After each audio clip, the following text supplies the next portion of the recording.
Rebecca Shiflett had worked for Mihain Young for exactly 3 years, and in that time, she'd learned the unspoken rules of survival. Never ask about the briefcases full of cash, never acknowledge the men who left his office bleeding, and never, under any circumstances, let him see you rattled. She'd mastered all three. She'd become the perfect assistant to one of Los Angeles's most feared Korean crime lords, efficient, invisible, and smart enough to know that her six-figure salary came with one unspoken understanding. She was expendable the moment she became a liability. So when Mihain called her into his private office at 11 p.m. on a Friday and said, "Close the door, Rebecca," she did it without hesitation. When he poured 2 glasses of 30-year-old whiskey, something he'd never done in 3 years, and slid one across the mahogany desk toward her, she took it without question. But when he looked at her with those dark, unreadable eyes and said, "I have one order for you. From today on, you will," Rebecca Shiflett, who'd navigated gang wars and federal investigations without flinching, felt her breath stop. Because what came next wasn't an order to destroy evidence or arrange a meeting with rivals. It was 5 words that shattered every professional boundary they'd carefully maintained. "Pretend to be my fiancé." And before Rebecca could process the insanity of that statement, Mihain added, "My father arrives tomorrow to evaluate whether I'm fit to inherit the organization. He believes unmarried men lack discipline. If he thinks I'm unattached, he'll pass leadership to my brothers and have me eliminated as a liability. We have 1 week to convince him we're engaged, starting with the family dinner in 18 hours. If we fail, we're both dead by next Friday. Before you assume this is some swoony romance where the Mafia boss secretly loves his assistant, let me stop you right there. Mihain Young doesn't do love. He does strategy, violence, and calculated survival. And Rebecca Shiflett isn't pretending to be his fiancée because of feelings. She's doing it because the alternative is a bullet from his father's enforcer. So the real question isn't whether they can act like they're in love. It's whether they can survive 7 days in a house full of criminals trained to spot deception, where one wrong glance, one inconsistent story, one moment of hesitation gets them both killed. And here's the thing about pretending to be in love with someone who terrifies you. Sometimes the performance becomes uncomfortably real, especially when he starts looking at you like you're more than just a convenient prop. Hit subscribe, because what happens when a woman who knows too much and a man who trusts no one have to fake intimacy, while actual feelings complicate everything, is the kind of beautiful disaster you can't look away from. Rebecca Shiflett had never planned to work for the Korean Mafia. 3 years ago, she'd been a corporate paralegal drowning in student debt from Georgetown Law, working 80-hour weeks at a firm that specialized in international consulting. She'd been good at her job, meticulous with contracts, brilliant at finding loopholes, fluent in the kind of corporate doublespeak that made a legal thing sound legitimate. She'd also been completely oblivious that her firm was a money laundering front for 3 different criminal organizations. When the FBI raided on a Tuesday morning, Rebecca had been the only employee who'd kept detailed records of every irregularity, every suspicious transaction, every red flag. She documented in the naive belief that she was building a case for compliance violations. The FBI had wanted her testimony. The criminals who'd employed her had wanted her silence. Permanently. Mihain Young had wanted her skills. He'd appeared at her apartment the night before she was supposed to enter witness protection, a man in an expensive suit flanked by 2 others whose faces promised violence. He'd sat in her threadbare armchair like he owned it and made her an offer. "Work for me. Use your talents for my organization. I'll pay you 3 times what you were making, provide security, and ensure neither the FBI nor my former colleagues ever touch you. And if I refuse, then you spend the rest of your life in WITSEC, looking over your shoulder, or you end up in the ocean. Your choice." Rebecca had chosen survival, had chosen Mihain. For 3 years, she'd been the perfect assistant. She managed his legitimate businesses, the restaurant chain, the import-export company, the real estate portfolio. She scheduled meetings with both businessmen and criminals. She kept 2 sets of books, one for the IRS and one that told the truth. She knew more about the Young organization than anyone except Mihain himself. and she'd stayed alive by maintaining perfect professional distance. She was staff, nothing more. She saw things, heard things, documented things, but never spoke about them outside the carefully controlled boundaries of her job. Mihai and Young didn't trust me easily, but he trusted her with his empire because in 3 years, she'd never given him reason not to. Until tonight, when he'd shattered every rule with one impossible order. Rebecca stood in Mihai's penthouse now, the whiskey burning her throat, trying to process what he'd just asked. "You want me to pretend to be your fiancé?" she repeated slowly. "For a week." "Yes." Mihai's voice was calm, controlled as always. He sat behind his desk, all sharp lines and expensive tailoring, looking at her with those dark eyes that gave away nothing. "To convince your father you're marriage material." "Correct. And if we don't convince him, he'll have us both killed." "That's the situation, yes." Rebecca set down her glass before her shaking hands betrayed her. "This is insane. This is necessity." Mihai leaned back in his chair, and Rebecca noticed for the first time that he looked tired. Actually tired, which was unusual for a man who projected invincibility like armor. "My father, Yong Dae-hyun, built this organization from nothing. He's traditional. He believes in hierarchy, family, legacy. He has 3 sons. Whichever one he judges most fit will inherit everything. And your brothers are married. Taeyong has a wife and 2 children. Junwoo married last year. I am the middle son and the only one without attachments. In my father's eyes, that makes me undisciplined, unserious, a liability. So get married. Actually married. You're rich, powerful, reasonably attractive. I'm sure plenty of women would. There's no time." Mihai's voice sharpened slightly. "My father arrives tomorrow. The evaluation period is 1 week. After that, he makes his decision." His eyes locked onto hers. "You're the only option that makes sense, Rebecca. We already have history. 3 years of documented employment. People have seen us together. We can build a believable story." "What kind of story?" "That we've been involved secretly for the past year. That I proposed 3 months ago.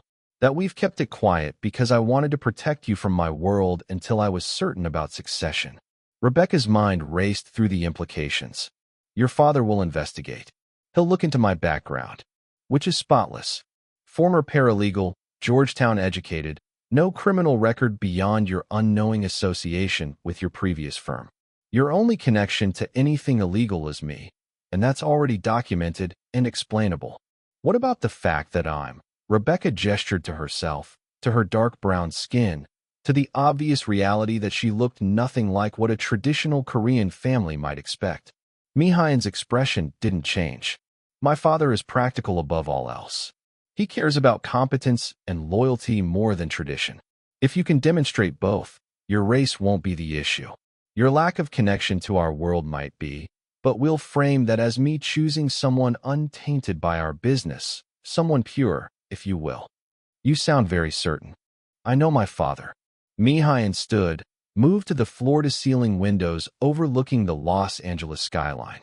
The city glittered below them, unaware that empires were being negotiated in penthouses like this.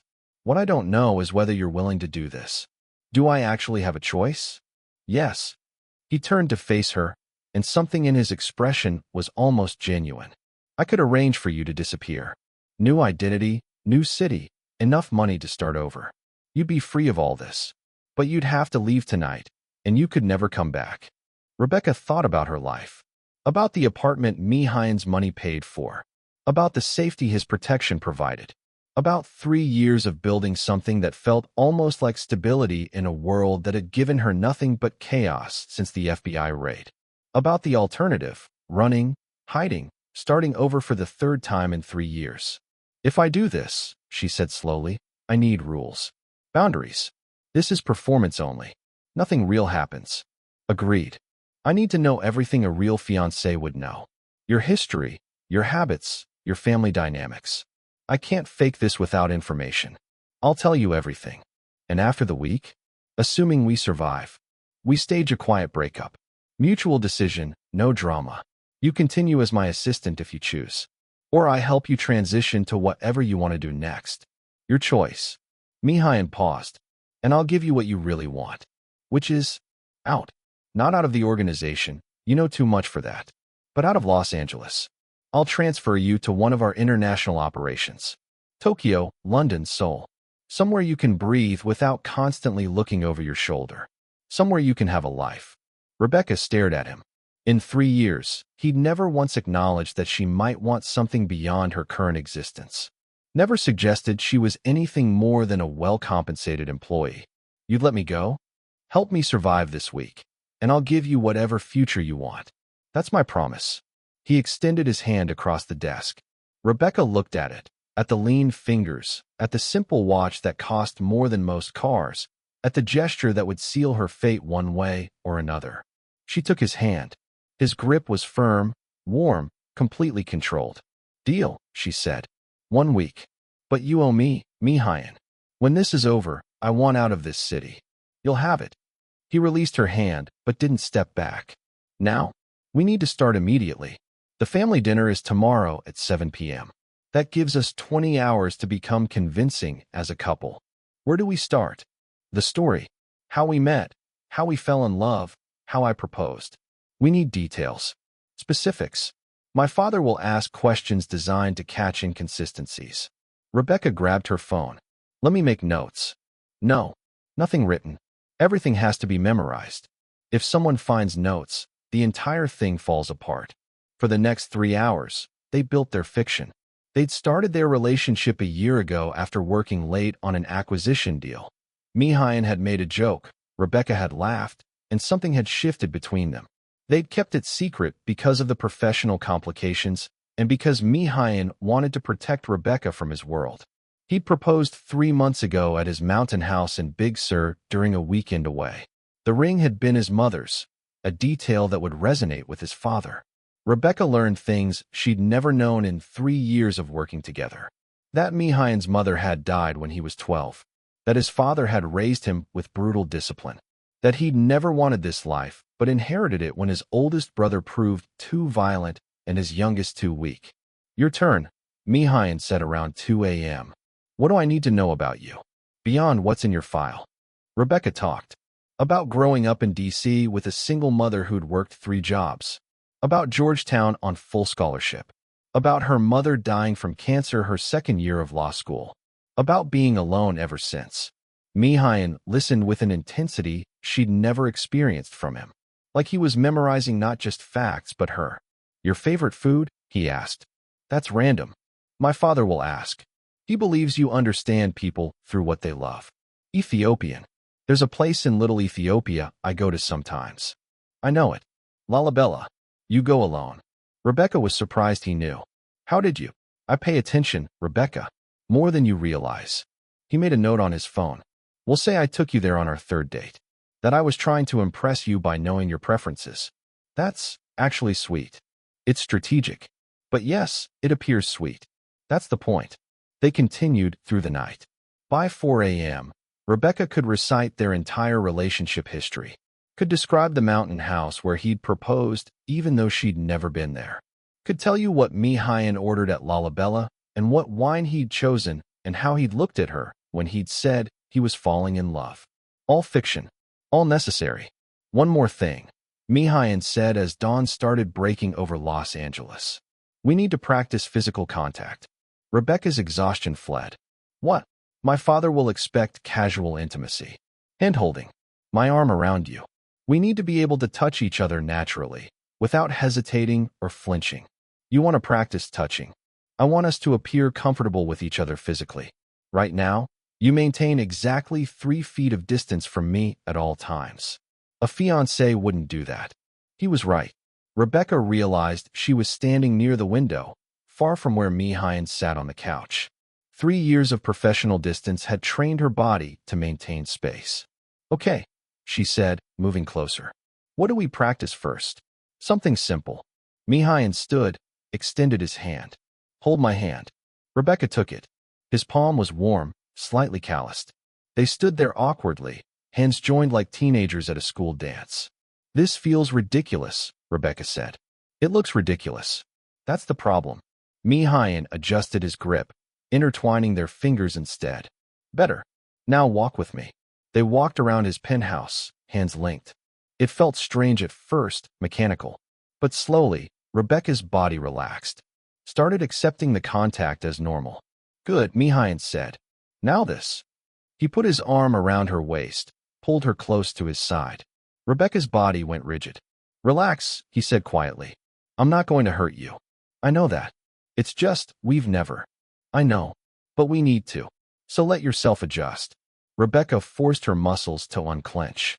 Let herself lean slightly into Mihain's side. He was taller than her by several inches, broader through the shoulders. She'd never noticed because she'd never been this close. He smelled like expensive cologne and something else, something dark and clean that was just him. Better, he said. You're doing well. They practiced for another hour. Sitting close on the couch, his arm around her shoulders, her hand on his knee in a gesture of casual affection. Him tucking her hair behind her ear, a movement that made Rebecca's breath catch for reasons she didn't want to examine. By the time the sun was fully up, they could touch each other without visible discomfort. From the outside, it probably looked natural. From the inside, Rebecca was deeply unsettled by how not terrible it felt to be close to Mihain Yong. There's one more thing we need to practice, Mihain said as they took a break. What? Kissing. Rebecca felt her stomach flip. We don't need to. My father will expect it. Maybe not at the first dinner, but at some point during the week. And if we've never kissed before, it'll show. Mihain's voice was clinical, like he was discussing a business strategy. It needs to look natural. Practiced. Like we've done it 1,000 times. You want to practice kissing me. I want us to be prepared for every contingency. This is a contingency. Rebecca knew he was right. Hated that he was right. But if they were going to sell this performance, they needed to be able to kiss without looking like strangers forced into proximity. Fine, she said. But just keep it brief. Professional. Of course. Mihain stood, moved closer to her. Rebecca's heart was racing. In 3 years, they'd never been this close. Never crossed this particular line. He cupped her face gently, his hand warm against her cheek. Gave her a moment to pull away. She didn't. Mihain leaned in and kissed her. It was brief, chaste, exactly what she'd asked for. His lips were soft, the pressure gentle. It lasted maybe 3 seconds. When he pulled back, Rebecca's brain had stopped functioning. That's good, she managed. That looked probably natural. Probably. Something flickered in Mihain's eyes. We should practice once more. To be certain. This time when he kissed her, it lasted longer. Still gentle, still controlled, but something shifted. Rebecca found herself kissing him back, just slightly. Found her hand coming up to rest on his chest, feeling his heartbeat through the expensive fabric of his shirt. When they separated this time, Mihain's control had a crack in it. Just a small one. But Rebecca saw it. That's sufficient, he said, his voice slightly rough. We should both get some rest. The dinner is in 13 hours. Mihain. Go home, Rebecca. Come back at noon. We'll do final preparations then. He was dismissing her, creating distance. Rebecca recognized it as self-protection and didn't push. She gathered her things, headed for the elevator. At the door, she turned back. Mihain stood at his window, silhouetted against the sunrise, looking more alone than she'd ever seen him. We'll survive this, she said. He didn't turn. I know. That's what we do. Survive. Rebecca laughed, and as the elevator descended from the penthouse to the street level, she touched her lips and wondered when the hell of survival had started feeling like something else entirely. Rebecca went home, showered, and tried to sleep. Failed spectacularly.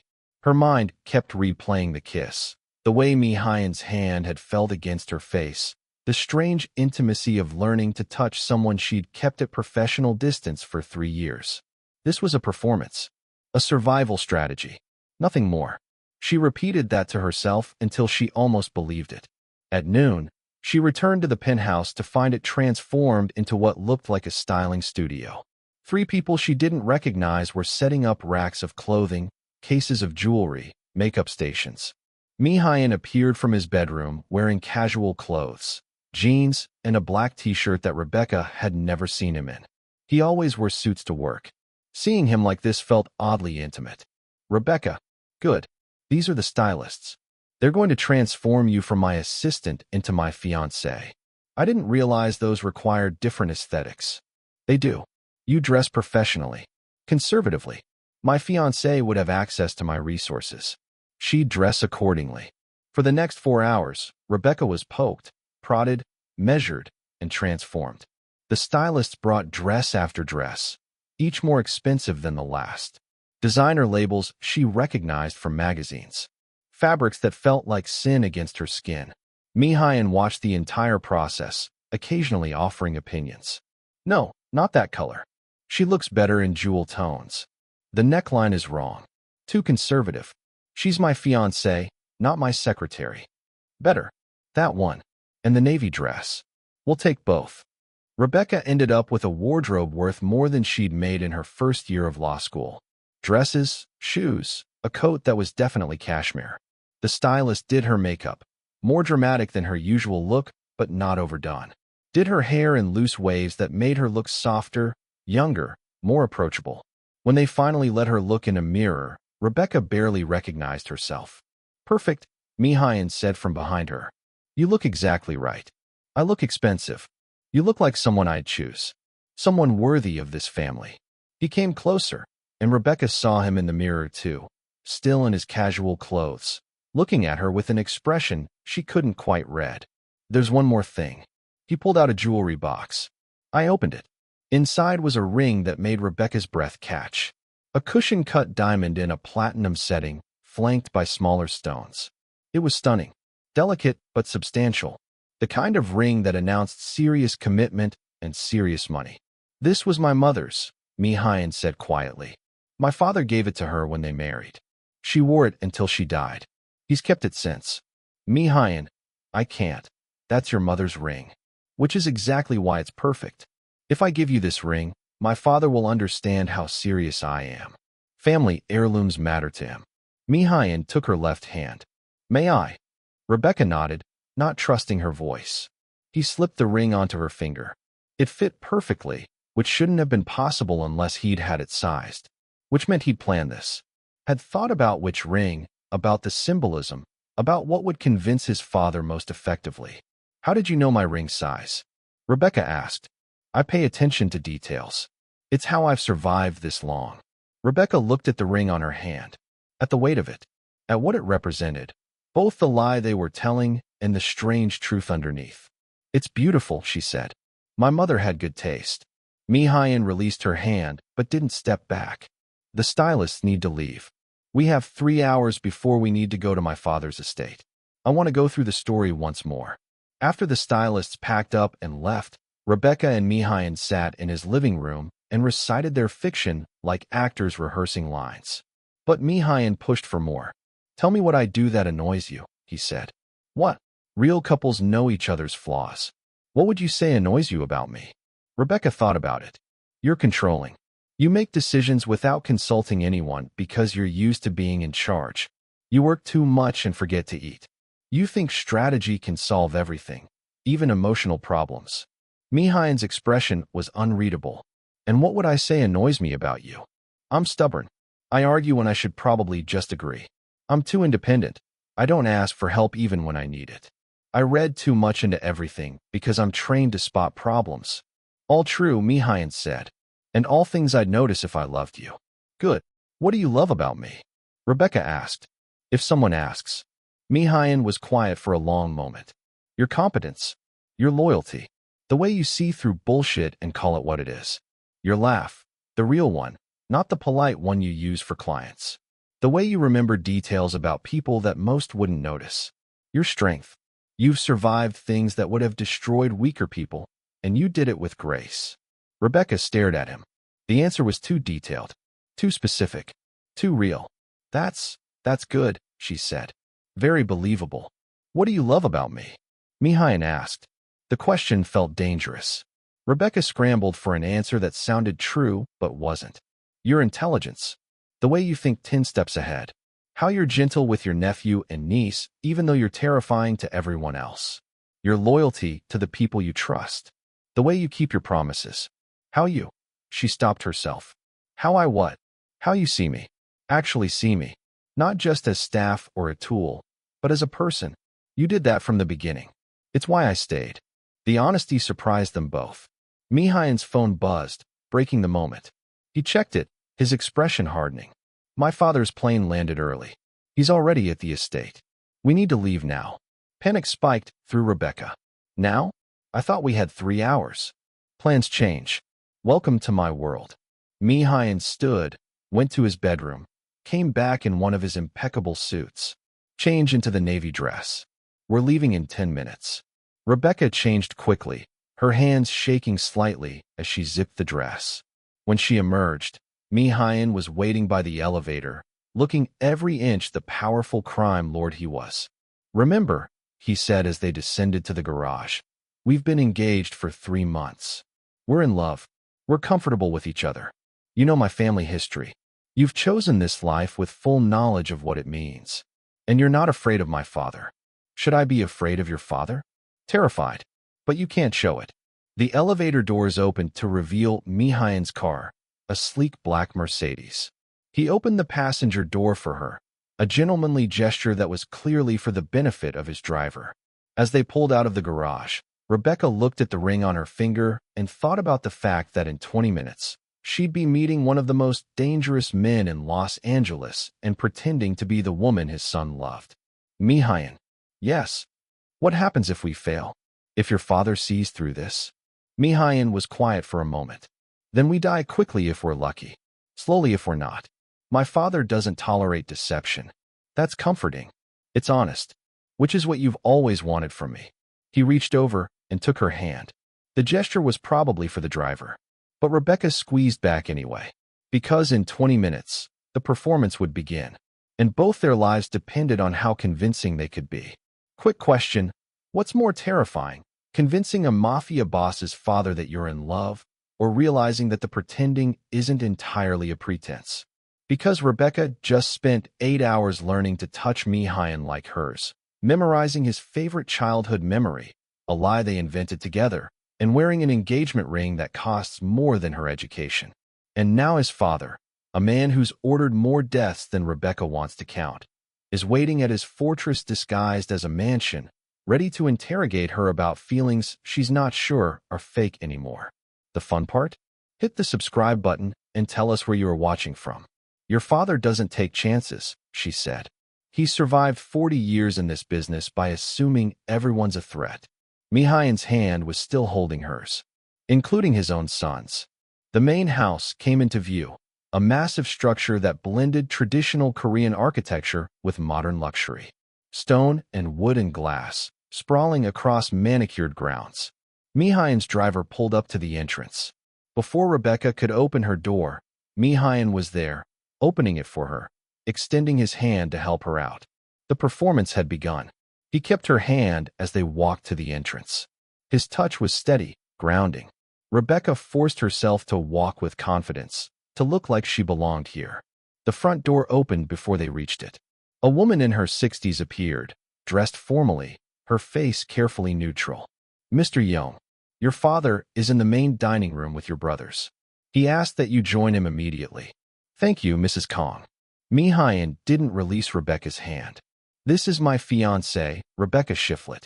Rebecca, Mrs. Kong manages my father's household.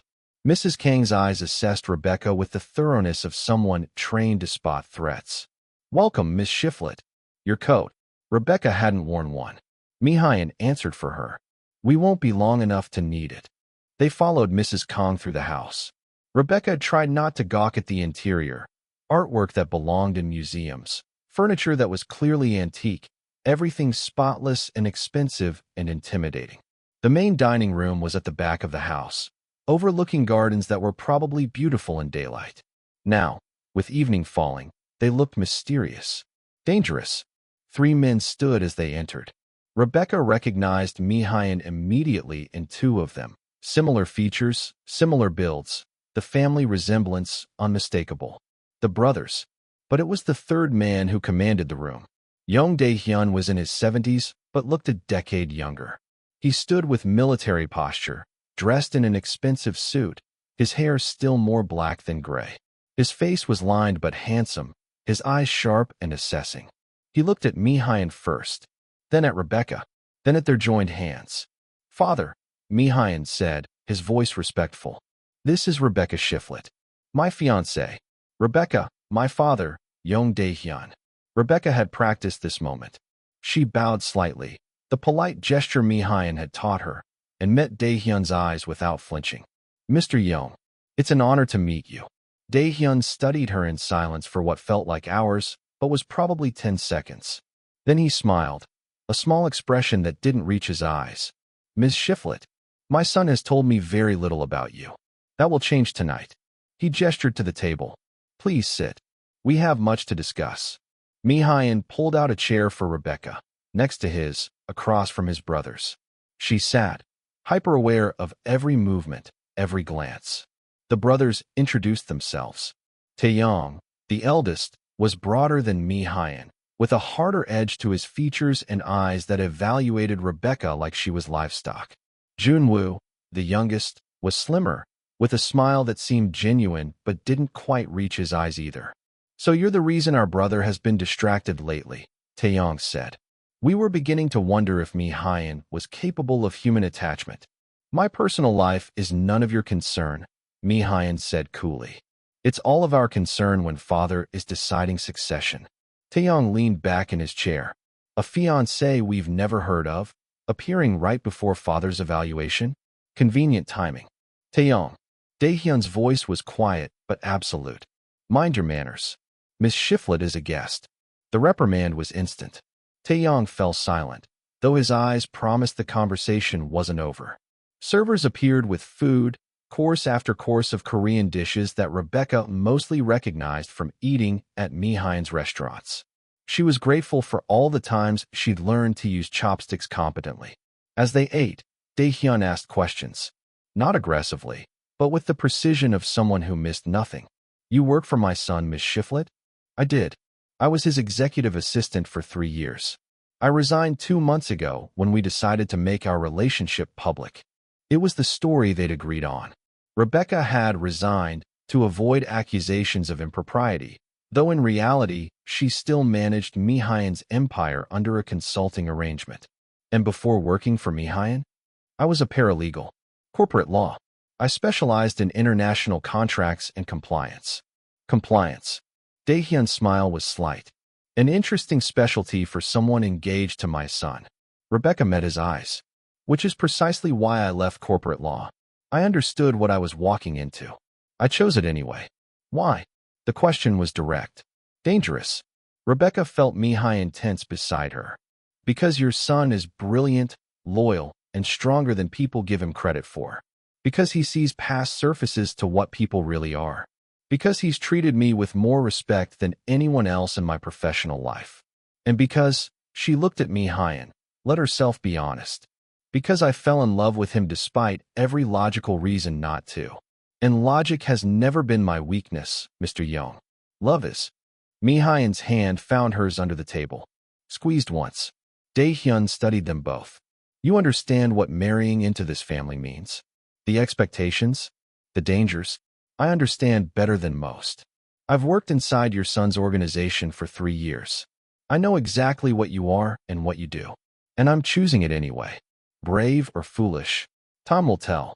Dae-hyun laughed, a genuine sound that surprised everyone at the table. "I like her, Mi-hyun. She has spine. Better than some of the simpering women your brothers chose." Junwoo's expression tightened. Taeyong's jaw clenched. "Where are your wives tonight, brothers?" Mi-hyun asked innocently. "Sun-hee is home with the children," Taeyong said. "She'll attend the family gathering tomorrow. And Hannah is visiting family in Busan," Junwoo added. Convenient absences, Rebecca thought. So the brothers could evaluate the situation without witnesses. The dinner continued. Rebecca navigated conversations about her background, her education, her family. She'd practiced all of this with Mi-hyun. Knew exactly what to reveal and what to keep private. By the time dessert arrived, Rebecca felt like she'd survived a deposition. Every answer had been scrutinized. Every gesture is analyzed. After the meal, Dae-hyun stood. "Mi-hyun, I need to discuss business with you and your brothers.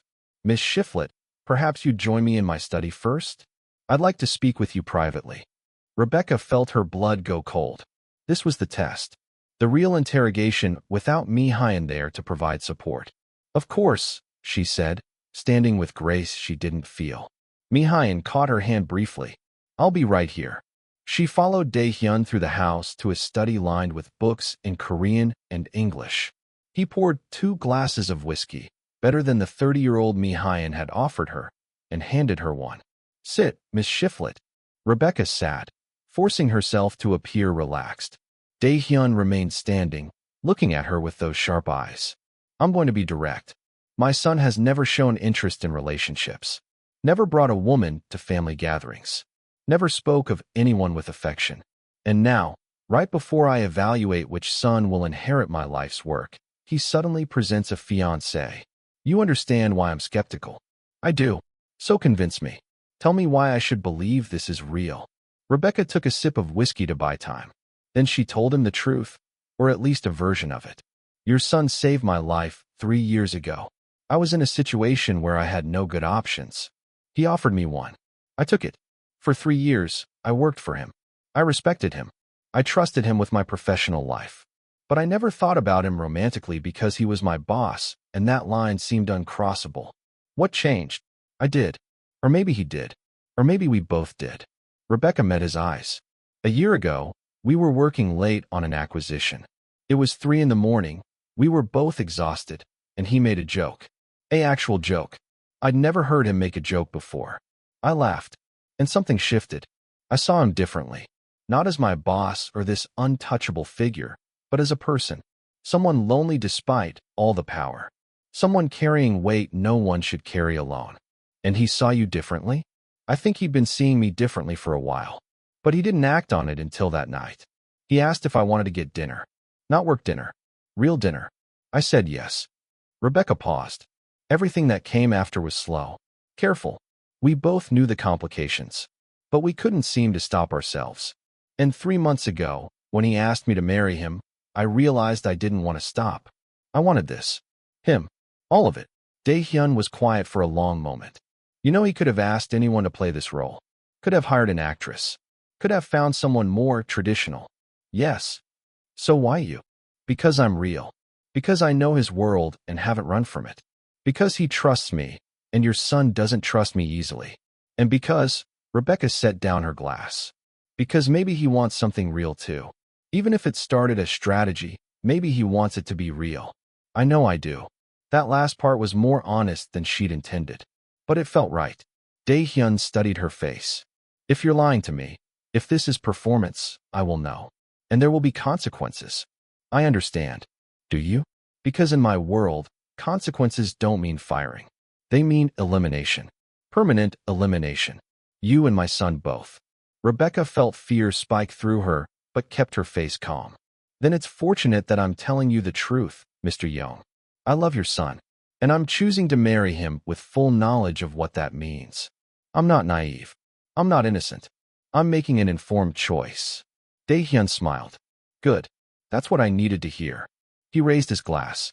Welcome to the family, Miss Shiflett. Assuming you survive the week. Assuming that, yes. They returned to the dining room.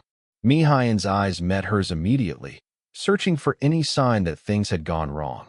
Rebecca gave him a small smile. They'd survived round 1. But as they said goodnight and drove back to Mi-hyun's penthouse, Rebecca couldn't shake the feeling that the worst was yet to come. And the lie she'd told Dae-hyun, that she loved Mi-hyun, was starting to feel less like a lie and more like a truth she wasn't ready to acknowledge. The next 3 days blurred together in a series of family events designed to evaluate Mi-hyun and his brothers. Rebecca attended all of them, playing the devoted fiancé while navigating a world she'd only observed from a distance before. Day 2 brought a family luncheon where she met Sun-hee and Hannah, the wives of Mi-hyun's brothers. Sun-hee was everything Rebecca wasn't. Korean, elegant, raised in this world. She looked at Rebecca with barely concealed disdain and asked pointed questions about Rebecca's family, her background, her understanding of Korean culture. Mi-hyun never mentioned he was dating. Sun-hee said over wine that cost more than Rebecca's monthly rent used to be. In fact, at the last family gathering 6 months ago, he specifically said he had no interest in marriage. Strange how quickly things change. When you meet the right person, timelines become irrelevant, Rebecca said smoothly. Or when succession becomes uncertain, convenient fiancés appear. Sunny's smile was sharp. I'm just saying, it's interesting timing. Hannah, Junwoo's wife, was friendlier on the surface, but her questions had edges too. How do you handle it? Knowing what this family does. It must be difficult for someone with your legal background. I handle it by understanding the difference between what I can control and what I can't, Rebecca said. I can't control Mihayan's family business. I can control how I respond to it. I choose to support the man I love. The answer seemed to satisfy Hannah, but Rebecca could tell both women were reporting back to their husbands. Every word she said was being analyzed, dissected, evaluated for weakness. Day 3 brought a business meeting where all 3 sons presented strategies to their father. Rebecca wasn't allowed in the actual meeting. Women weren't permitted in direct business discussions, apparently, but she waited with Sunhee and Hannah in an adjacent room. Through the walls, she could hear raised voices, arguments in Korean and English. At one point, something slammed, a hand on a table, maybe a book thrown. They're always like this, Hannah said calmly, not looking up from her tea. Fighting for father's approval. It never changes. Taeyong will inherit. Sunhee said with confidence. He's the eldest. He's proven himself. He has heirs. Father values tradition. Father values competence over tradition, Hannah countered. Junwoo is smarter than Taeyong, more strategic. And Mihayan? Rebecca asked, unable to help herself. Both women looked at her. Sunhee smiled. Mihayan is the wild card. Brilliant but unpredictable. Loyal but difficult to control. Father doesn't trust what he can't control. Maybe that's why he's getting married, Hannah suggested. To prove he can be controlled. That he has something to lose. Rebecca felt a chill. That was exactly what this was, a demonstration that Mihayan had attachments that could be leveraged. She was walking proof that he could be controlled through threat. When the meeting ended, Mihayan emerged looking tired but controlled. He came directly to Rebecca, pulled her close, kissed her forehead, a gesture of affection that was also very public. How did it go? She asked quietly. Tell you later, he murmured against her hair. That night, back at the penthouse, Mihayan told her the truth. My father is leaning toward Taeyong. He respects tradition, and Taeyong is the oldest. But he's also concerned about Taeyong's violence. My brother has poor impulse control. He's made enemies. And Junwoo, too young, too untested. Father doesn't trust him to handle the pressure. Mihayan poured them both whiskey. Which leaves me, the middle son, the one who's proven competent, but also the one without family, without roots. Except now you have me. Except now I have you, he agreed. And that's the problem. You're my weakness now. Taeyong knows it. He's already digging into your background, trying to find something to discredit you or prove our engagement is fake. Rebecca felt her stomach drop. Will he find anything? Not about us. We've been careful. But your past, the FBI investigation, your testimony, the witness protection offer you turned down. If he finds that, he can paint you as a federal plant. Someone I was foolish to trust. So what do? We stay ahead of him. We maintain the performance. And we hope my father makes his decision before Taeyong finds evidence we can't explain away. How long do we have? 3 more days. Father announces his decision on the 7th day. 3 more days of performance. Of pretending. Of getting deeper and deeper into a lie that was starting to feel less like a lie every day. Mihayan set down his glass and moved to stand by the window. He'd removed his jacket, loosened his tie. In the dim light, he looked younger. More vulnerable. I'm sorry, he said quietly. For what? For dragging you into this. For putting you in danger. For making you perform intimacy with someone you probably can't stand. Rebecca joined him at the window. I don't hate touching you, Mihayan. He looked at her, surprised. You don't? No. It's actually, she stopped herself. What? Nothing. It's just a performance. I'm getting better at it. Rebecca. Mihayan turned to face her fully. Can I ask you something honest? Always. When we kiss, when we touch, when you look at me like you're doing right now, are you acting? Or is some part of it real? The question hung between them. Dangerous. Truth-seeking. Rebecca could have lied. Should have lied. But 3 days of constant proximity, of touching him and being touched, of building a fiction that felt increasingly like truth, had broken down her defenses. I don't know anymore, she admitted. I think it started as acting. But somewhere along the way, it started feeling different, real, and I don't know what to do with that. Mihail's expression was unreadable. I feel it too. This thing between us. It's not just performance anymore. At least not for me. Mihail. I know. I know this complicates everything. I know we agreed this was just for show. But I can't keep pretending that pretending is all this is. He reached out, cupped her face like he had when they'd practiced kissing. I've felt something for you for longer than a year, Rebecca. Long before this charade. I just never acted on it because you worked for me and I didn't want to abuse that power. Rebecca's heart was racing. Why are you telling me this now? Because we have 3 more days of this.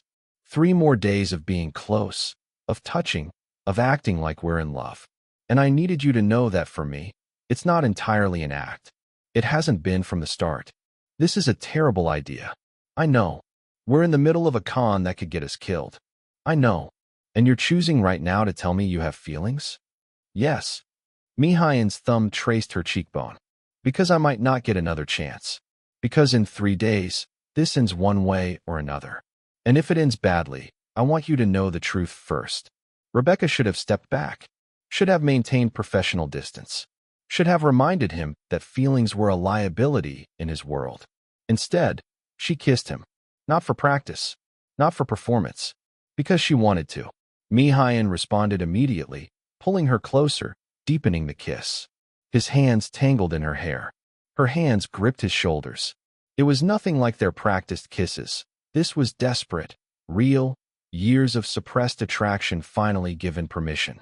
When they finally broke apart, both breathing hard, Mihail rested his forehead against hers. That's going to make the next 3 days significantly more complicated, he said. I know. We should stop. Should maintain distance until this is over. We should. Neither of them moved. Rebecca, Mihail said quietly.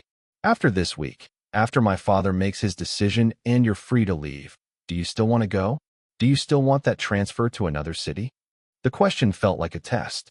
Like he was asking if she wanted him or freedom, and she could only choose one. I don't know, Rebecca said honestly. Ask me again when we've survived. Deal. He kissed her again, softer this time. Like a promise. Like a question. Like the beginning of something neither of them was ready for, but couldn't seem to stop. And somewhere in the back of Rebecca's mind, a voice whispered that this real feeling in the middle of a fake engagement, was the most dangerous thing either of them had done. More dangerous than the con. More dangerous than Daehyun's evaluation. More dangerous than Taeyong's investigation.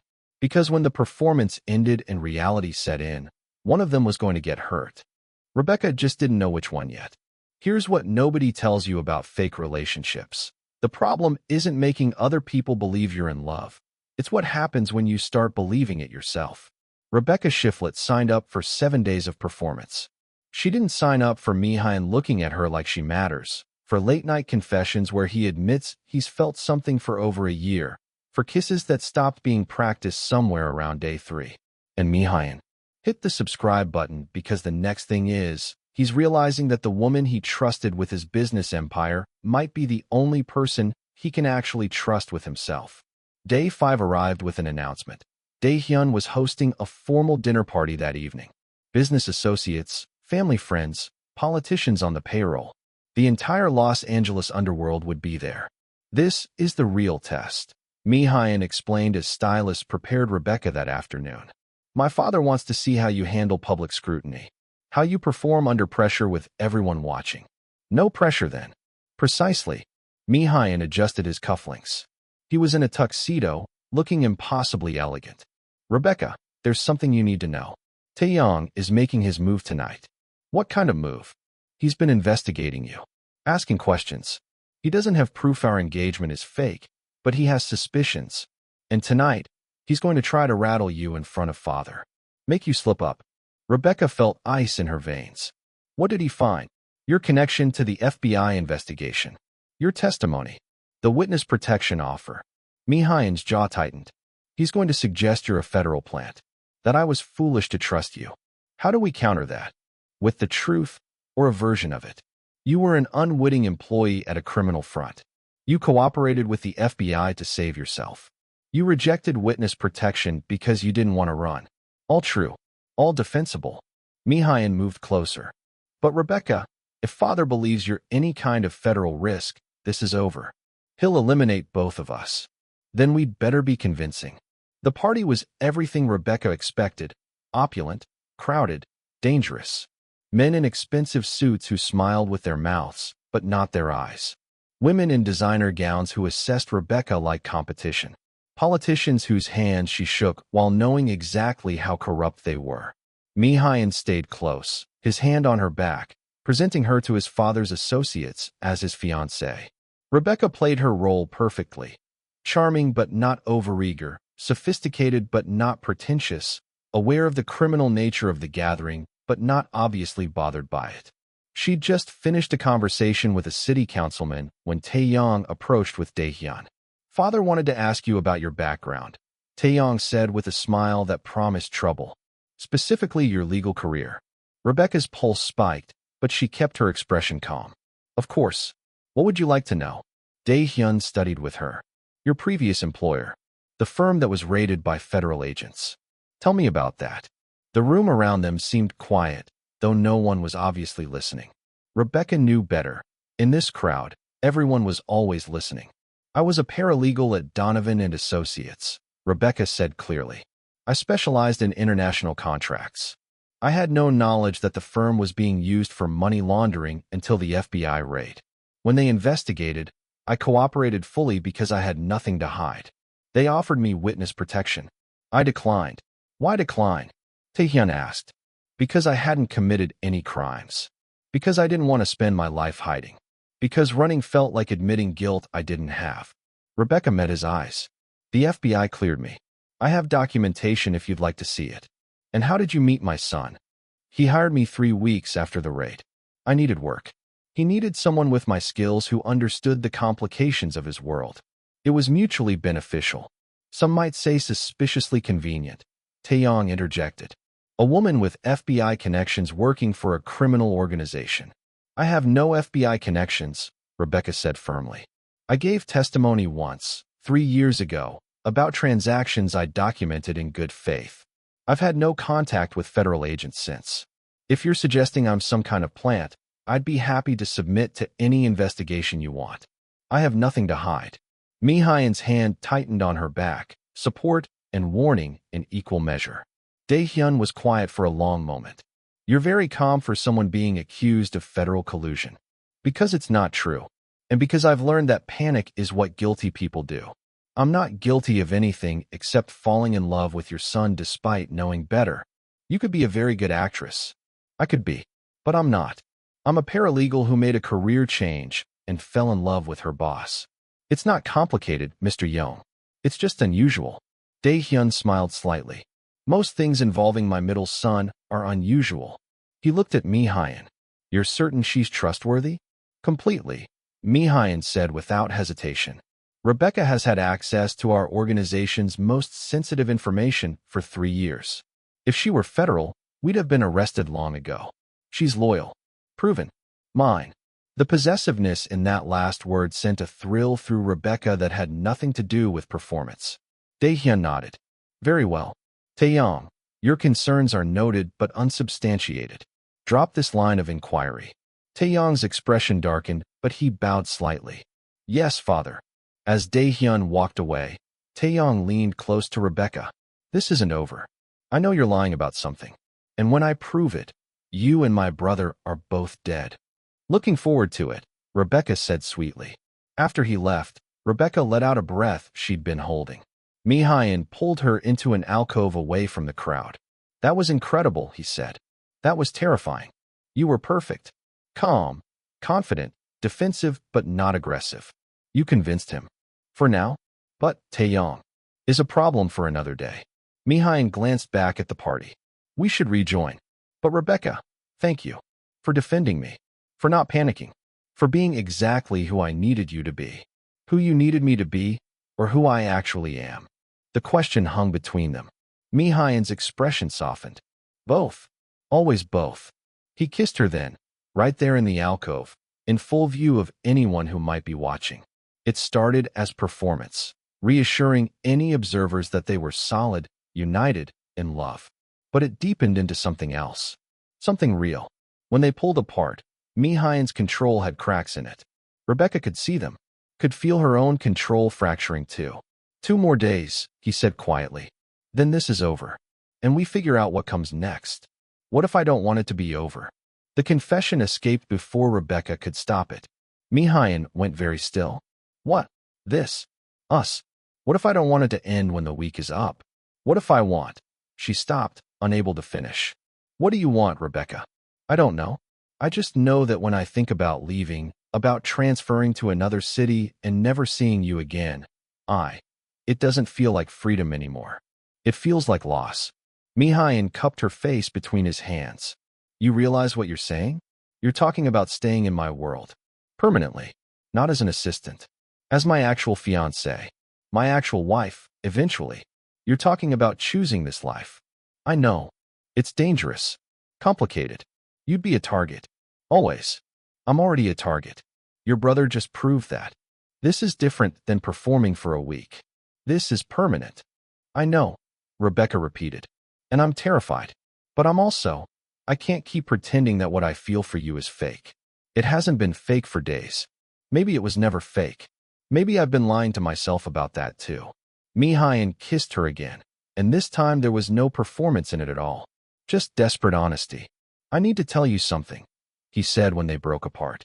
The engagement wasn't entirely strategic. I mean, yes, I needed a fiancé for my father. But I chose you specifically not just because you were convenient or trustworthy. Then why? Because I've wanted you for over a year. Because I've been in love with you for longer than that and didn't know how to tell you. Because when my father said he needed to see me settled, my first thought wasn't, who can I hire to pretend it was, this is my excuse to finally have Rebecca the way I've wanted her. Mihail's voice was rough with emotion. I used my father's evaluation as an excuse to cross lines I'd been too disciplined to cross before. And I'm not sorry. Even if it's manipulative and wrong and complicated, I'm not sorry. Rebecca felt her world tilt. You've been in love with me? Yes. For how long? Since about 6 months into your employment. You corrected an error in a contract that would have cost us millions. You did it so calmly, so competently, like it was nothing. And I thought I could love this woman. And then I did. And I've been fighting it ever since. Why didn't you say anything? Because you worked for me. Because I didn't want to abuse my power. Because I thought you deserved better than a criminal who could get you killed. Mihail smiled bitterly. And then I asked you to fake an engagement and destroyed all that noble restraint anyway. Rebecca laughed. It came out shaky. This is insane. I know. We're having a real relationship conversation in the middle of a fake engagement. I know. Your father is 30 feet away evaluating whether to make you his heir or have you killed. I know. And you're choosing right now to tell me you love me? Yes. Mihail pulled her close. Because I might not get another chance. Because in 2 days this ends and I needed you to know before it does. I love you, Rebecca. Actually, I love you. And if you want to leave when this is over, I'll help you go. But if you want to stay, I want to stay. The words came out certain. Clear. True. Mihail's expression cracked into something vulnerable. You're sure? No. I'm terrified. But I'm also in love with you. And I don't want to run from that anymore. They kissed again, and Rebecca felt something shift. The performance was over. The truth was beginning. And whatever came next, they'd face it together. When they rejoined the party, hand in hand, Daehyun watched them from across the room with an expression Rebecca couldn't read. But she didn't care. Because for the first time in 3 years, she wasn't afraid of Mihail's world. She was choosing it. Choosing him. And that choice felt like the first real decision she'd made since the night he'd appeared in her apartment offering survival. Day 6 arrived with tension thick enough to cut. Daehyun had called a family meeting. All 3 sons required to attend. Rebecca waited in Mihail's penthouse, anxious, while he went to face his father's judgment. He'd been gone for 3 hours when his phone rang. Rebecca answered. It's done, Mihail said. His voice was carefully controlled. And he chose me. Rebecca felt relief crash through her. Oh, thank God. Don't thank me for anything yet. There are conditions. What kind of conditions? We marry within the month. We prove the engagement is real by actually going through with it. If we call it off or he suspects deception, he reverts control to Taeyong and we're both eliminated. Rebecca sat down hard. He's making us actually get married. Yes. Mi-hyun. I know. I know this changes everything. We confessed real feelings last night, but this is legal commitment. Permanent. And I won't force you into it. Mi-hyun's voice was gentle. I can tell my father you got cold feet. That you couldn't handle the pressure. He'll be disappointed, but he'll understand. You'll be free to go. And you? I'll figure something out. Maybe stage a dramatic heartbreak. Make it look like I tried. And when he realizes you're not actually heartbroken, when there's no rebound, no attempt to find someone else, then I deal with the consequences. But you'll be safe. That's what matters. Rebecca thought about the past 6 days.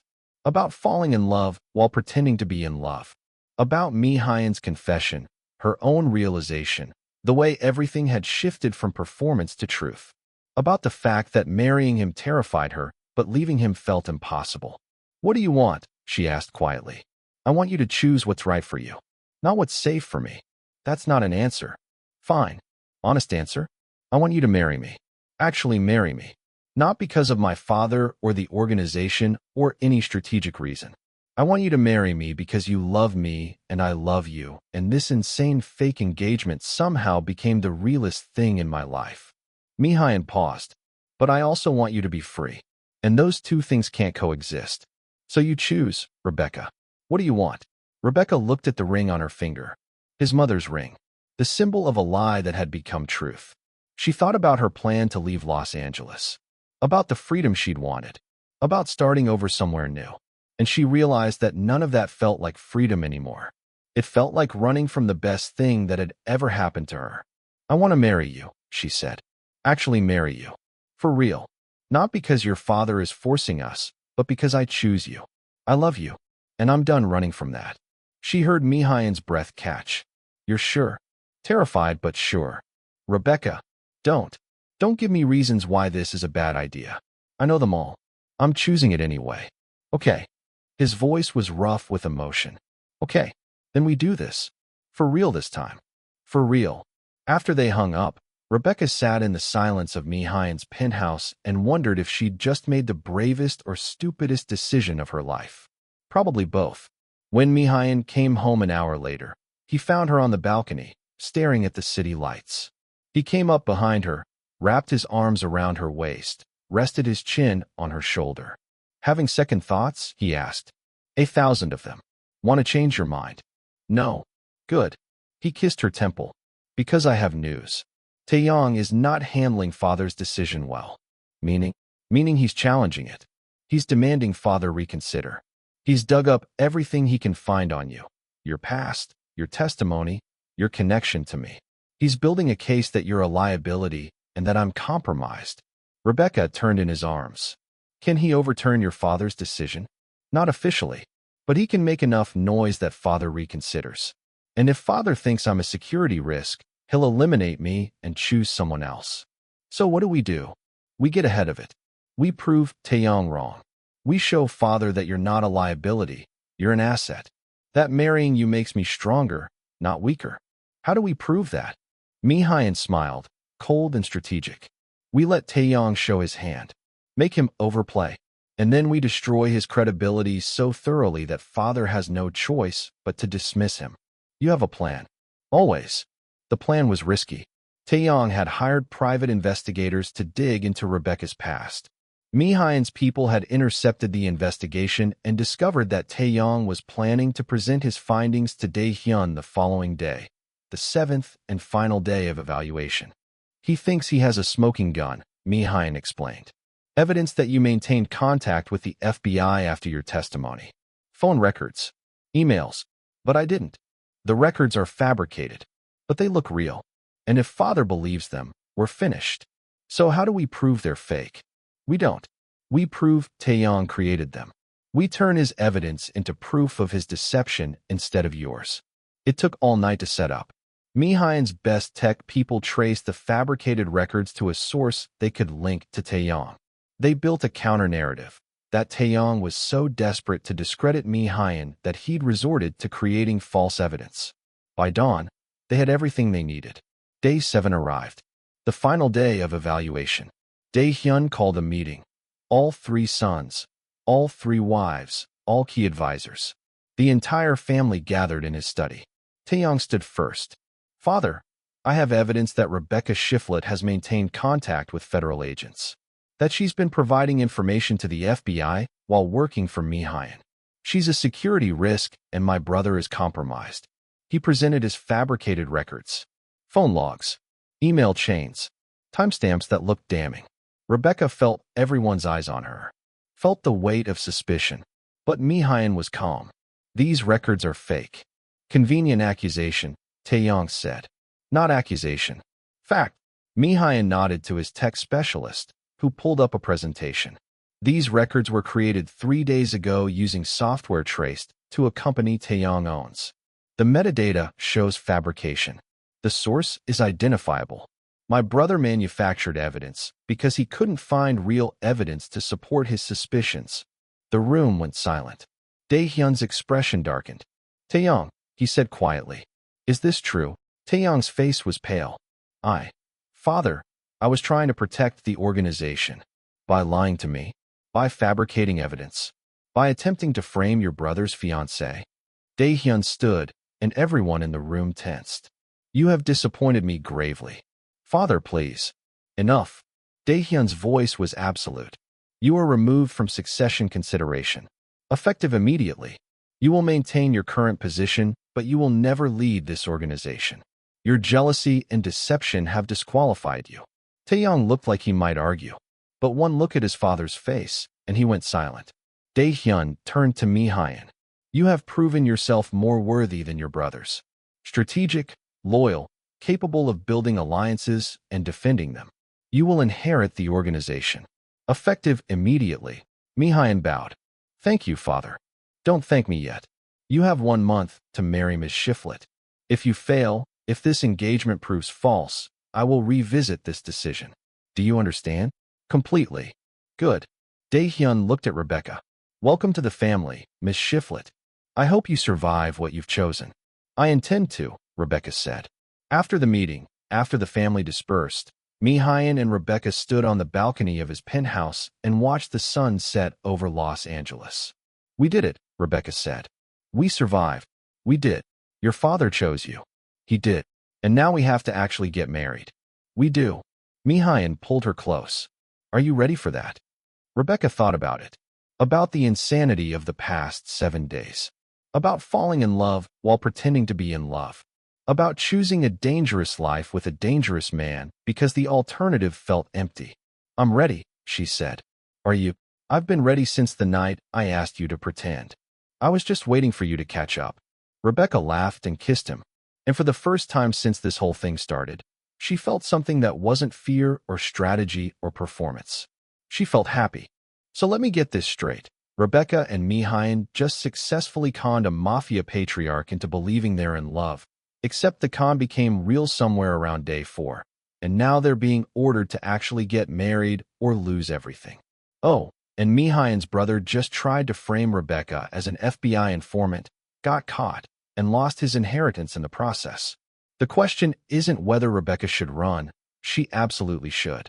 The question is whether what she feels for Mihain is worth staying in a world where marriage proposals come with body counts and happily ever after are never guaranteed. Spoiler. She's about to make a choice that's either incredibly brave or spectacularly stupid. Possibly both. Hit the subscribe button and don't go anywhere. The real story starts now. 3 weeks after Dae-hyun's decision, Rebecca sat in a bridal shop in Beverly Hills, surrounded by white dresses that cost more than cars, and wondered how her life had become a romance novel. Except romance novels didn't usually feature grooms who ran criminal organizations and brides who were complicit in money laundering. What about this one? The consultant asked, holding up a gown that was all lace and elegance. It's beautiful, Rebecca said, because it was. But also overwhelming. This was real. She was actually getting married. to Mi-hyun Young. In 1 week. Her phone buzzed. Text from Mi-hyun. How's the dress shopping? Surreal. How's the business meeting? Deadly dull. Would rather be there with you. Rebecca smiled.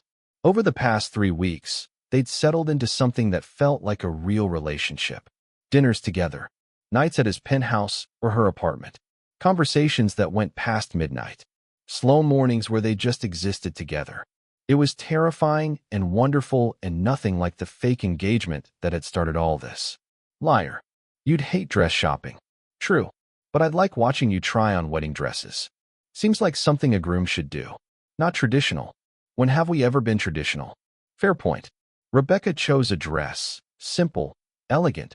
Nothing like the elaborate gown she would have picked if this were the wedding she'd imagined as a little girl. But she wasn't that little girl anymore. She was a woman choosing a complicated life with a complicated man, and her dress reflected that. That evening, Mi-hyun came home to find her in his study, reviewing contracts for one of his legitimate businesses. You're still working, he observed. Your import company has a problem with their Singapore supplier. I'm fixing it. You're supposed to be planning a wedding. I can multitask. Rebecca looked up. Besides, if I'm going to be your wife, I should probably keep managing your legitimate operations. It's what I'm good at. Mi-hyun sat on the edge of the desk. We should talk about that. What you want your role to be after we're married. What do you mean? I mean you were my assistant. Then you were my fake fiancé. Now you're about to be my actual wife. What do you want to do? You can step away from the business entirely if you want. Be a society wife. Or you can stay involved. Run the legitimate operations. Expand into new areas. Whatever you want. Rebecca thought about it. I want to stay involved. But differently. Not as staff. As partner. Done. We'll restructure. Make you an official partner in the legitimate holdings. You'll have your own authority, your own team. Just like that. Just like that. You're brilliant at this, Rebecca. I've known that for 3 years. Now everyone else will know it too. Rebecca felt something warm in her chest. You're really okay with sharing power? With you? Yes. You're the only person I trust with it. Mi-hyun pulled her close. Besides, you're about to be my wife. What's mine is yours. That includes the business empire. Even the illegal parts. Especially those. Though I'd prefer you stay distant from anything that could land you in federal prison. Noted. They'd had this conversation before, about boundaries, about what Rebecca was comfortable knowing versus what she preferred to not be directly involved in. Mi-hyun ran drugs and weapons and did things Rebecca didn't ask about. But he also ran legitimate businesses that generated real wealth. Rebecca would manage the legitimate side, expand it, make it sustainable. It was a compromise. A way to be his partner without being complicit in the parts that would destroy her conscience. 1 week, Mi-hyun said, changing the subject. Then you're officially mine. Possessive. Absolutely. Do you have a problem with that? Rebecca thought about it. A few months ago, she would have bristled at the idea of belonging to anyone. Now, with Mi-hyun, it felt different. Not ownership, but claiming. A promise that she was his, and he was hers, and they were building something together. No, she said. I don't have a problem with that. Mi-hyun kissed her, and Rebecca lost herself in it. Lost herself in him. In this life she was choosing, this man she loved, this future that terrified and excited her in equal measure. When they finally came up for air, Mi-hyun said, I need to tell you something. About Taeyong. Rebecca tensed. What about him? He's been making noise. Quietly. Suggesting to certain people that our marriage is fake. That I only won father's approval through deception. Can he prove that? No. But he can create doubt. And doubt is dangerous in my world. What do? We get married. We prove it's real. We build a life so obviously genuine that no one can question it. Mi-hyun paused. But Rebecca, you need to understand, Taeyong won't stop. He'll look for any weakness, any crack, and he'll exploit it. So we don't give him any cracks. Easier said than done. Marriage is hard enough without enemies actively working to destroy it. Rebecca cupped his face. Then we work harder. We be better. We prove him wrong every single day. You're very optimistic for someone marrying into a crime family. I'm realistic. I know this won't be easy. I know we'll have problems. I know your world is dangerous and complicated, and I'll probably spend half my life terrified. But I also know I love you. And that's enough. Is it? It has to be. Because it's all we've got. Mihayan pulled her close, buried his face in her hair. I don't deserve you. Probably not. But you're stuck with me anyway. Good. The wedding was small, family only, which in Mihayan's world meant about 50 people, most of whom were armed. It was held at Daehyun's estate, in the gardens Rebecca had thought looked dangerous that first night. Now they looked beautiful. Rebecca wore her simple dress and her mother's ring. The real one, the one she'd inherited when her mother died. Mihayan had insisted she wear it alongside his mother's engagement ring. You should have something of your own, he'd said. Something that's yours, not mine. The ceremony was a blend of Korean and American traditions. Daehyun officiated, which was surreal. Rebecca spoke vows she'd written herself. Mihayan spoke his in Korean first, then English. I promise to protect you, to be worthy of your trust, to build a life with you that's more than survival, to love you when it's easy and when it's hard, to choose you every day, even when choosing you is dangerous. You saved me before I knew I needed saving. Now I'm promising to spend the rest of my life returning that gift. Rebecca's eyes stung with tears. Her vows were simpler. I choose you. Every day, every way, for the rest of my life. I choose you. When Daehyun pronounced them married, when Mihayan kissed her in front of his entire family, Rebecca felt something settle. A rightness. A sense that despite the insanity of how they'd gotten here, they'd ended up exactly where they were supposed to be. The reception was elegant and slightly terrifying. Rebecca shook hands with criminals and politicians, smiled for photos, pretended she'd always imagined this kind of wedding. But in quiet moments, when Mihayan pulled her onto the dance floor, when he introduced her as my wife, with obvious pride, when he looked at her like she was the only person in the room, Rebecca forgot about the performance and just felt happy. Having fun, Mihayan asked as they danced. Define fun. Not hating this. Then yes, I'm having fun. Good. Because you're stuck with me now. Legally and everything. I'm aware. Rebecca looked up at him. Do you regret it? Asking me to pretend in the first place. Asking you? No. Making you feel like you didn't have a choice? Yes. If I could go back, I'd ask you to be my real fiancé from the start. Skip the con. Just be honest. Would I have said yes? I don't know, but I wish I'd taken the risk. For what it's worth, I'm glad you asked. Even if it was fake at first, because it got us here. And here is, she struggled for words. Here is good. Here is better than good. Here is everything. They kissed, and somewhere Daehyun was watching with satisfaction, and Taeyong was watching with resentment, and the rest of the family was watching with various degrees of acceptance. But Rebecca didn't care, because she'd married the man she loved, and everything that came next, the danger, the complications, the uncertain future, they'd face it together. The reception ended late. Mihayan and Rebecca left for his mountain house in Big Sur, the place he'd claimed they got engaged, now the location of their actual honeymoon. It was private, isolated, perfect. Welcome home, Mrs. Yeong, Mihayan said as he carried her over the threshold in a gesture that was half traditional, half teasing. I'm keeping my name professionally, Rebecca said. I know, but you're still mine. Possessive. Extremely. He kissed her, and Rebecca let herself get lost in it. Let herself forget about everything except this. Her husband, their future, the life they were building from the ashes of a lie that had become the truest thing either of them had ever experienced. Later, lying in bed with Mihayan's arms around her, Rebecca thought about the past 7 weeks. About the fake engagement that became real. About falling in love while pretending to be in love. About choosing danger over safety because danger came with him. What are you thinking? Mihayan asked. That I froze when you told me to pretend to be your fiancé. Remember? I remember. I froze because some part of me knew it wouldn't pretend. Crossing that line would change everything. Did it? Yes. For the better. I'm glad you asked. I'm glad I said yes. I'm glad we ended up here. Even knowing what you know now, about my world, my family, the danger, especially knowing that, because I went in with my eyes open. I chose you with full knowledge, and that makes this real in a way it never could have been otherwise. Mihayan pulled her closer. I love you. I love you too. And in that mountain house, With the ocean crashing below and the stars bright above, Rebecca Shiflett, now Rebecca Young, though she'd keep her maiden name professionally because she was nobody's possession even if she was his, finally felt at peace. Not because her life was safe. It wasn't. Not because her future was certain. It wasn't. But because she'd chosen it. Chosen him. Chosen a complicated, dangerous, beautiful life over the safe distance she'd maintained for years. And that choice, that brave, terrifying, impossible choice, had given her everything.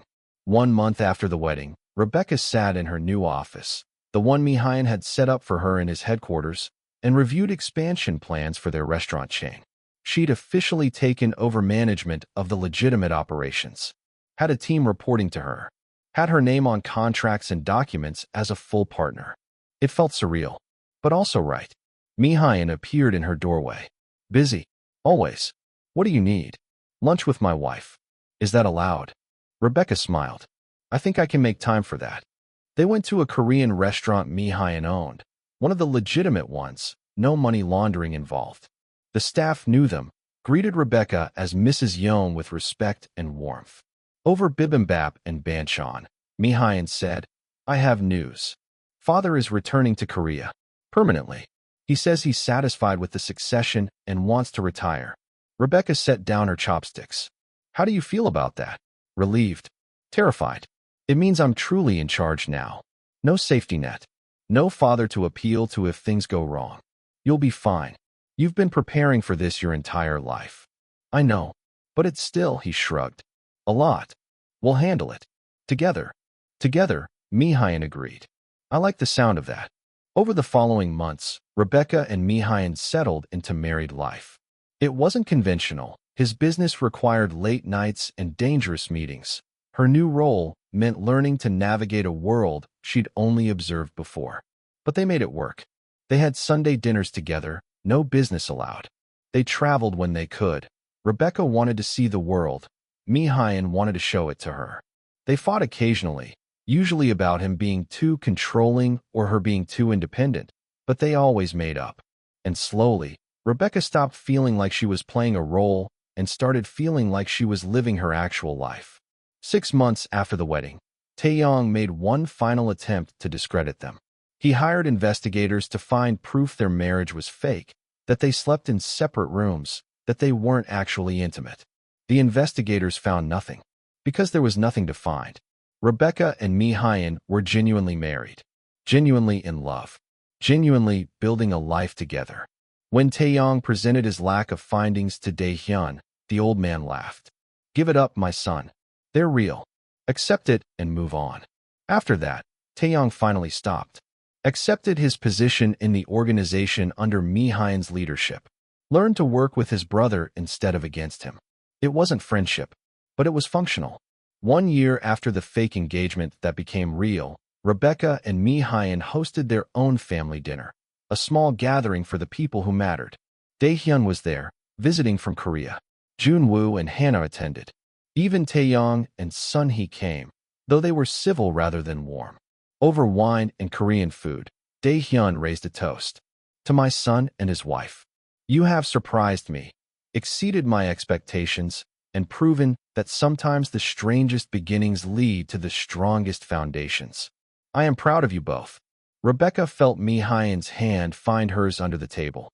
Squeeze once. She squeezed back. After everyone left, after the house was quiet, Rebecca and Mihain stood on their balcony and looked at the city lights. Do you ever regret it? Mihain asked. Saying yes that first night? Rebecca thought about it. About the terror and uncertainty. About the performance that became real. About falling in love in the middle of a con. About choosing danger over safety. No, she said honestly. I don't regret it. Do you regret asking? Never. Even when I thought I was being manipulative and wrong, I couldn't regret it. Because it gave me you. And you're worth any amount of guilt. That's very romantic for a crime lord. I have my moments. Rebecca turned in his arms. Mihain Young, if you could go back to that night 1 year ago, knowing everything that would happen, would you still give me that order? Which order?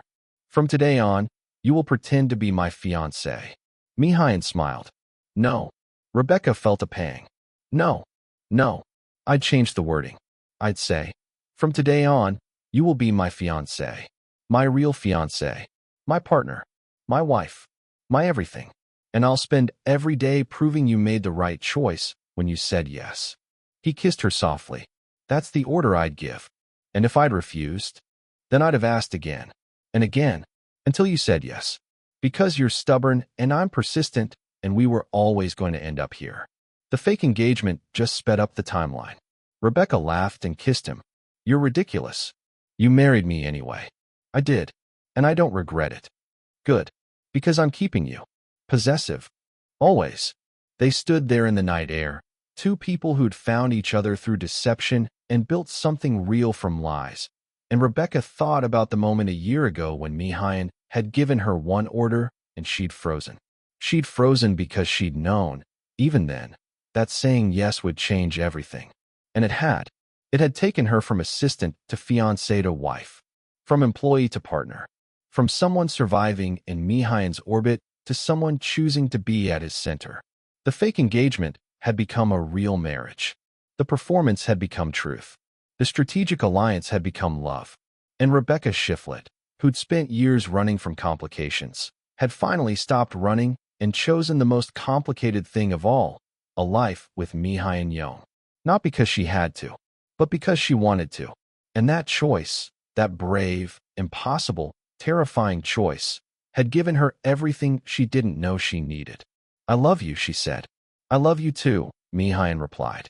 From today on and forever. Is that an order? It's a promise. Rebecca kissed him under the Los Angeles stars and thought about fake engagements that became real marriages, about 7 days that changed everything, about the moment she froze when he said, from today on, and the year that followed when she learned that sometimes the best decisions are the ones that terrify you most. She'd frozen when Mihain gave her that order, but then she'd unfrozen. She'd said yes, and she'd keep saying yes, every day, for the rest of her life. Because some orders aren't orders at all. They're invitations to the life you were always meant to live. And Rebecca had finally accepted hers. The end. She went from assistant to actual wife of a Korean Mafia boss, turned a fake engagement into a real marriage, made a man who never trusted anyone give her full partnership in his empire, and proved that sometimes the most dangerous performance is the one where you stop pretending. Rebecca Shiflett is the most satisfying protagonist ever. Subscribe because next week's story is about a woman who accidentally saves a hitman's life, and he decides the only way to repay the debt is to become her bodyguard. Except she's a kindergarten teacher who doesn't need protection. She needs someone to help with the class hamster. It's chaotic. It's adorable. It's wild. See you there? Real talk. Did Rebecca make the right choice marrying Mihain instead of taking the transfer to another city and starting fresh? A. Yes. She gained love, power, partnership, and purpose. B. And O. The danger was too high. Freedom matters more. C. Both. It worked for her, but wouldn't work for everyone. D. None of that matters because she went from paralegal to CEO leader of a criminal empire in 3 years, and that's the coolest career trajectory ever. Drop your answer below. And more importantly, would you have agreed to the fake engagement that first night, or would you have taken the witness protection and run? Also, Mihain falling in love while pretending not to be in love, and Rebecca falling in love while pretending to be in love. Best romantic irony ever? Or should one of them have been honest from the start? Sound off in the comments. This story made me believe that sometimes the scariest risks lead to the best rewards. What about you?